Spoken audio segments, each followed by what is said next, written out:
देढ़ लक्ष टंकार पियाशाल काठ जबत गजपति डीएफओ के नागराजों निर्देश क्रमे मोहना वनांचल अधिकारी लक्ष्मी प्रसाद बिशोई और चंद्रगिरी वनांचल अधिकारी रूपक प्रधान वनपाल और जंगल सुरक्षा टीम को नहीं जरौ पंचायतर जुब ग्राम निकट जंगल में मंगलवार चढ़ाऊ करिसेंती। ଏହି ଚଢ଼ାଉ ସମୟରେ ଚୋରା ଚାଲାଣ ପାଇଁ ରଖାଯାଇଥିବା 16 ଖଣ୍ଡ ପିଆଶାଳ ଗଣ୍ଡିକୁ ଜବତ କରିଛି ବନ ବିଭାଗ, ଯାହାର ଆନୁମାନିକ ମୂଲ୍ୟ 1.5 ଲକ୍ଷ ଟଙ୍କା ହେବ ବୋଲି ସୂଚନା ମିଳିଛି।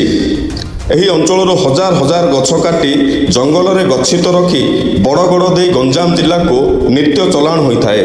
ତେବେ ଏହି ଘଟଣାର ତଦନ୍ତ ଜାରି ରହିଥିବା ଜିଲ୍ଲା ବନ ବିଭାଗ ପକ୍ଷରୁ ସୂଚନା ମିଳିଛି। ବ୍ୟୁରୋ ରିପୋର୍ଟ ଆମ ଓଡ଼ିଶା ଖବର। मजिक ठेले